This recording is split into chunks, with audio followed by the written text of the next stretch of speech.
Welcome to icon India. ఈ video ద్వారా మనం కేంద్ర ప్రభుత్వ పథకాలను గురించి డిస్కస్ చేద్దాం. ఈ పథకాలకి 2025-26 బడ్జెట్లో నిధులను కేటాయించడం జరిగింది. ఇలా నిధులను పొంది అమలవుతున్నటువంటి పథకాలు ఏమిటి అనేది ఈ వీడియో ద్వారా తెలుసుకుందాం. సో ఇందులో మనకి పాత పథకాలతో పాటు కొత్త పథకాలు అనేవి కూడా అనౌన్స్ చేయడం జరిగింది. వీడియో చాలా చాలా ఇంపార్టెంట్ మీ ఎగ్జామ్స్ కోసం, కాంపిటేటివ్ ఎగ్జామ్స్ కోసం. సో దీనికోసం మీరు ఇలాంటి కాంటెంట్ కోసం వీడియోని లైక్ చేసి మీ మిత్రులకు షేర్ చేయండి, ఛానల్ని ఫాలో అవ్వండి. అలాగే మీరు ప్రభుత్వ ఉద్యోగాల కోసం ప్రిపేర్ అవుతున్నట్లయితే ఈ గ్రూప్స్కి సంబంధించినటువంటి ఎగ్జామ్స్ కావచ్చు, ఎస్ఐ కానిస్టేబుల్, ఈఓ సిడిపిఓ, అలాగే గ్రామ పాలనా అధికారికి సంబంధించి ఐకాన్ ఇండియా ఈ జూన్ నుంచి లైవ్ క్లాసెస్ని మీకు అందించడం జరుగుతోంది. దీనికోసం మీరు ఐకాన్ ఇండియా యాప్ని డౌన్లోడ్ చేసుకొని రిజిస్టర్ అవ్వండి. అయితే మనం ఈ వీడియో ద్వారా కేంద్ర పథకాలను గురించి డిస్కస్ చేద్దాం. ఈ కేంద్ర పథకాలకి సంబంధించినటువంటి అంశం అనేది 2025-26 బేస్డ్గా మనం మాట్లాడుతూ ఉన్నాం. 2025-26 సంవత్సరానికి సంబంధించి బడ్జెట్ కేటాయింపులు అనేవి జరిగాయి. ఇవి గ్రామీణ అభివృద్ధికి సంబంధించి ఈ రూరల్ డెవలప్మెంట్ కోసం జరిగినటువంటి గ్రామీణ అభివృద్ధికి సంబంధించిన పథకాలను గురించి అడిగినప్పుడు మనం మాట్లాడే అంశం అనేది ఎగ్జామినేషన్ పాయింట్ ఆఫ్ వ్యూలో చాలా ఇంపార్టెంట్గా ఉపయోగపడుతుంది. అయితే 2025-26కి సంబంధించి మొత్తం ఎంత బడ్జెట్ని కేటాయించడం జరిగింది గ్రామీణ అభివృద్ధి పథకాలకు అంటే 1,88,754.53 కోట్ల రూపాయల బడ్జెట్ని రూరల్ డెవలప్మెంట్ కోసం, గ్రామీణ అభివృద్ధి కోసం కేటాయిస్తున్నాము అని చెప్పేసి ఆర్థిక మంత్రి నిర్మలా సీతారామన్ గారు ప్రకటించడం జరిగింది. ఇది బడ్జెట్లో. అయితే ఇక్కడ బడ్జెట్కి సంబంధించినటువంటి అంశం గ్రామీణ అభివృద్ధికి సంబంధించింది, రూరల్ డెవలప్మెంట్కి సంబంధించింది. కాబట్టి రూరల్ డెవలప్మెంట్ మినిస్ట్రీని ఎవరు లీడ్ చేస్తూ ఉన్నారు సెంట్రల్లో, దీనికి క్యాబినెట్ మినిస్టర్గా ఎవరున్నారు అని అంటే శివరాజ్ సింగ్ చౌహాన్ గారు ఉన్నారు. ఈ పేరుని గుర్తుంచుకోవాలి. ఈయన మనకి గ్రామీణ అభివృద్ధి మంత్రిగా, పంచాయతీరాజ్ మినిస్టర్గా కేంద్రంలో కొనసాగుతున్నటువంటి మంత్రి, క్యాబినెట్ మంత్రి.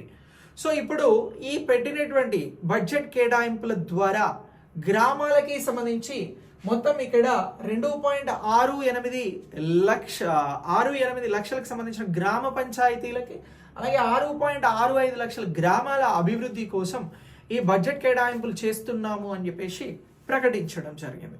సో ఇలా ఈ బడ్జెట్ కేటాయింపులు అనేవి 2025-26కి సంబంధించి కొనసాగుతూ ఉన్నాయి. మరి ఏ పథకాలకి బడ్జెట్ని కేటాయిస్తూ ఉన్నారు అనేది మనకు ప్రధానమైనటువంటి అంశం. సో ఇక్కడ బడ్జెట్కి సంబంధించి జల్ జీవన్ మిషన్. సో ఈ జల్ జీవన్ మిషన్ అనేటువంటి పథకం మనకు 2019 ఆగస్టు 15న ప్రారంభించడం జరిగింది. సో ఈ పథకం ఉద్దేశం ఏంటి అని అంటే గ్రామీణ ప్రాంతాలకి సంబంధించి ప్రతి ఇంటికి కూడా స్వచ్ఛమైన తాగునీరును అందించాలనేది ఈ పథకం ఉద్దేశం. ఈ రక్షిత మంచినీరును అందించడం కోసం ప్రారంభించబడినటువంటి ఈ పథకం ద్వారా ఇప్పటి వరకు 80% గ్రామాలకి నీరు అనేది అందించడం జరుగుతోంది ఇళ్ళకి. సో ఈ పథకం ద్వారా 15 కోట్ల హౌజెస్కి, గ్రామాలలో ఉన్నటువంటి ఇళ్ళకి స్వచ్ఛమైన నీటిని అందిస్తూ ఉన్నాము అని చెప్పేసి ప్రభుత్వం ఆల్రెడీ ప్రకటించింది. అంటే 80% మేర దేశంలో స్వచ్ఛమైన నీరు గ్రామీణ ప్రాంతాలలో ఉన్నటువంటి ఇళ్ళకి అందించబడుతుంది అని చెప్పేసి కేంద్రం చెప్తా ఉంది. అయితే ఈ పథకాన్ని ఇంకా కొనసాగించాలి. మరొక 20% గ్రామాలలో ఉన్నటువంటి ప్రజలకి నీరుని అందించాలి. దానికోసం ఈ పథకానికి సంబంధించి ఈ ఏడాది 2025-26 ఆర్థిక సంవత్సరంలో ఇక్కడ 67,000 కోట్ల రూపాయలను కేటాయించడం జరిగింది అనేటువంటి అంశాన్ని గుర్తుంచుకోవాలి. దీని తర్వాత మరొక పథకం ఏంటి అని అంటే ప్రధానమంత్రి గ్రామ్ సడక్ యోజన. ఈ పథకానికి సంబంధించి రాష్ట్రాలకి ఇక్కడ రుణాలు ఇవ్వాలి, వడ్డీ రహిత రుణాలను ఇవ్వాలి. గ్రామీణ ప్రాంతాలకి రోడ్ కనెక్టివిటీని పెంచేందుకోసం ఈ గ్రామ్ సడక్ యోజన పథకాన్ని అమలు చేయాలి అని చెప్పేసి నిర్ణయించడం జరిగింది. ఈ పాయింట్ ఆఫ్ వ్యూలో 1.5 లక్షల కోట్ల రుణాలని, వడ్డీ రహిత రుణాలను ఇచ్చేందుకోసం ప్రభుత్వం ఇక్కడ ఏర్పాట్లను చేసింది. ఇది రాష్ట్రాలకి. దీని ద్వారా రాష్ట్రాలు ఏం చేయాలి, గ్రామీణ ప్రాంతాలకి రోడ్ కనెక్టివిటీని విస్తరించాలి, ఆల్ వెదర్స్కి సంబంధించి సపోర్ట్ చేసేటువంటి రోడ్స్ నిర్మాణం చేయాలి. దీని ద్వారా గ్రామీణ ప్రాంతాలకి ఈ రోడ్ అనేటువంటి మౌలిక సదుపాయం, ఇన్ఫ్రాస్ట్రక్చర్ ఉన్నట్లయితే గ్రామీణ ఆర్థిక వ్యవస్థ అనేది బలోపేతం అవుతుంది అనేటువంటి అంశాన్ని ఇక్కడ ప్రభుత్వం నమ్ముతా ఉంది. ఈ పథకం ఎప్పుడు స్టార్ట్ అయింది అని అంటే 2000 సంవత్సరం డిసెంబర్ 25న ప్రారంభమైంది. ఈ పథకం 2025 డిసెంబర్ 25కి 25 సంవత్సరాలను చేరుకుంటది అనేటువంటి అంశాన్ని మనం గుర్తించాలి. ఈ పథకాన్ని ప్రారంభించింది అటల్ బిహారీ వాజ్పేయి గారు. ఇక దీని తర్వాత మనకి గ్రామీణాభివృద్ధికి రిలేటెడ్గా మరొక పథకం ఏంటి అని అంటే ఇక్కడ ఈ Mahatma Gandhi national rural employment guarantee scheme అని అంటున్నాం. ఈ స్కీమ్ ఉద్దేశం ఏంటి అని అంటే గ్రామీణ ప్రాంతాలలో ఎవరైతే అన్స్కిల్డ్ లేబర్ ఉంటారో, వ్యవసాయ రంగంపై ఆధారపడినటువంటి కూలీలు లభించినటువంటి వ్యవసాయ రంగంలో కూలీలు లభించినటువంటి సమయంలో వారు మరింత పేదరికంలోకి వెళ్లకుండా, వారు మరింత ఇబ్బందులకు గురి కాకుండా ఉండేందుకు వారికి గ్రామీణ ప్రాంతాలలో పని కల్పించాలి. అదే ఈ పథకం. ఈ పథకానికి సంబంధించి 86,000 కోట్ల రూపాయలను కేటాయించడం జరిగింది 2025-26 సంవత్సరానికి సంబంధించి. సో గత సంవత్సరం కూడా ఈ కేటాయింపులు ఇలానే ఉన్నాయి, పెరగలే తగ్గలే. సో ఇప్పుడు ఈ పథకం అనేది గ్రామీణ భారతదేశంలో ఉపాధిని కల్పించేటువంటి పథకంగా మనం గుర్తుంచుకోవాలి. దీని ద్వారా పేదరికాన్ని తగ్గించవచ్చు, అలాగే ఇక్కడ ఎంప్లాయ్మెంట్ని కూడా జనరేట్ చేయవచ్చు అని చెప్పేసి ఈ పథకాన్ని ప్రారంభించింది. ఈ పథకం 2006 ఫిబ్రవరి 2న ప్రారంభమైంది ఆంధ్రప్రదేశ్ అనంతపురం జిల్లా బండపల్లి అనేటువంటి గ్రామంలో. అప్పుడు వైఎస్ రాజశేఖర రెడ్డి గారు ముఖ్యమంత్రిగా ఉండే.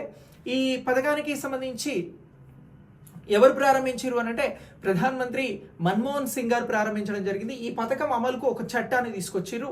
సో ఇది ఒక గొప్ప పథకంగా మనం గుర్తించాల్సి ఉంటుంది. ఈ పథకానికి ఈ 2025-26లో బడ్జెట్ అనేది కేటాయించడం జరిగింది. ఇక నెక్స్ట్ ప్రధానమంత్రి ఆవాస్ యోజన గ్రామీణ ప్రాంతాలలో 1,00,000 ఇళ్ల నిర్మాణం చేపట్టి ఇవ్వాలి అని చెప్పేసి కేంద్ర ప్రభుత్వం భావించి ఈ పథకాన్ని అమలు చేస్తాము అని చెప్పేసి 2025-26 బడ్జెట్లో దీని గురించి ప్రస్తావించడం జరిగింది. ఈ పథకాన్ని అనౌన్స్ చేశారు. సో ఇలా గ్రామీణ ప్రాంతాలలో సామాజిక భద్రత కల్పించేందుకు ప్రజలకు, ఎవరికైతే ఇల్లు లేవో వారికి భద్రత అనేది ఉండదు. సో ఇప్పుడు ఒక ఇల్లు నిర్మించి ఇవ్వడం ద్వారా సామాజిక భద్రత అనేది ఇక్కడ సాధించడానికి అవకాశం ఉంటుంది. సో ఈ సామాజిక భద్రతని గుర్తించి అందించేందుకోసం ఇళ్ల నిర్మాణానికి సంబంధించి సపోర్ట్ చేసేందుకోసమే ఈ ప్రధానమంత్రి ఆవాస్ యోజన గ్రామీణ అనేటువంటి పథకాన్ని అమలు చేస్తాము అని చెప్పేసి 2025-26 బడ్జెట్లో చెప్పడం జరిగింది. సో దీనికి సంబంధించి ఇక్కడ ఫండ్ అనేది బడ్జెట్ పాయింట్ ఆఫ్ వ్యూలో కాకుండా ఫండ్కి సంబంధించి 15,000 కోట్ల రూపాయల ఫండ్ని అందిస్తాము అని చెప్పేసి ప్రకటించారు. సో ఇలా ఈ పథకం అనేది 2016 ఏప్రిల్ 1న ప్రారంభమైంది అనేటువంటి అంశాన్ని మనం ఇక్కడ గుర్తుంచుకోవాలి. ఇది ఇంపార్టెంట్ స్కీమ్, గుర్తుంచుకోండి. ఇక నెక్స్ట్ దీని తర్వాత మరొక పథకం ఏంటి అని అంటే రూరల్ ప్రాస్పెరిటీ మరియు రెసిలియన్స్ కి సంబంధించినటువంటి ప్రోగ్రామ్. సో ఈ ప్రోగ్రామ్ ఉద్దేశం ఏంటి అని అంటే గ్రామీణ ప్రాంతాలలో ఉన్నటువంటి మహిళలకి, అలాగే యువతకి, చిన్న రైతులు ఎవరైతే ఉంటారో వీరందరికీ కూడా రుణాల సౌకర్యం కల్పించినట్లయితే, వారిని ప్రోత్సహించినట్లయితే గ్రామీణ ఆర్థిక వ్యవస్థను మరింత బలోపేతం చేస్తారు అని చెప్పేసి ఇక్కడ బ్యాంకు రుణాలను ఇప్పించేందుకోసం ఆర్థిక మంత్రి నిర్మలా సీతారామన్ గారు ఈ ప్రోగ్రాం గురించి మాట్లాడారు. సో ఈ ప్రోగ్రామ్ కి సంబంధించి 1.88 లక్షల కోట్ల రూపాయల బ్యాంక్ రుణాలను ఇవ్వాలి అని చెప్పేసి, ఇస్తాము అని చెప్పేసి ఈ ప్రోగ్రామ్ ని ప్రస్తావించారు. ఇదే రూరల్ ప్రాస్పెరిటీ మరియు రెసిలియన్స్ ప్రోగ్రామ్. ఇది ఫిబ్రవరి 1న ప్రకటించబడినటువంటి ప్రోగ్రామ్ 2025కి సంబంధించి. మిమ్మల్ని ఎగ్జామినేషన్ పాయింట్ ఆఫ్ వ్యూలో అడుగుతారు, రూరల్ ప్రాస్పెరిటీ మరియు రెసిలియన్స్ ప్రోగ్రామ్ ఉద్దేశం ఏంటి అని అంటే బ్యాంక్ రుణాలు గ్రామీణ ప్రాంతాలలో ఆర్థిక వ్యవస్థను బలోపేతం చేసేందుకు అని చెప్పేసి ఆన్సర్ చెప్పండి. ఇక నెక్స్ట్ దీని తర్వాత మరొక ప్రోగ్రామ్ ఏంటి అని అంటే Deen Dayal Antyodaya Yojana rural livelihood machine అని అంటున్నాం. DDA-NRLM స్కీమ్ అని అంటున్నాం.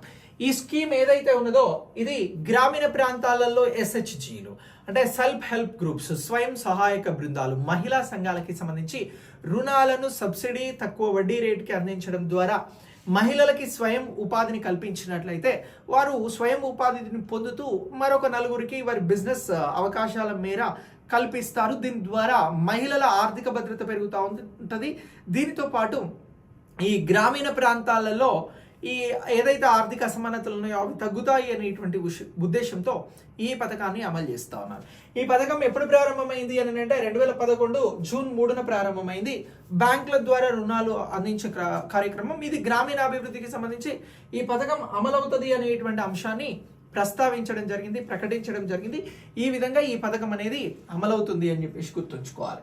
ఇక నెక్స్ట్ దీని తర్వాత ప్రధాన మంత్రి ధన్ ధాన్య కృషి యోజన అనేటువంటి ఒక పథకాన్ని అనౌన్స్ చేయడం జరిగింది నిర్మలా సీతారామన్ గారు.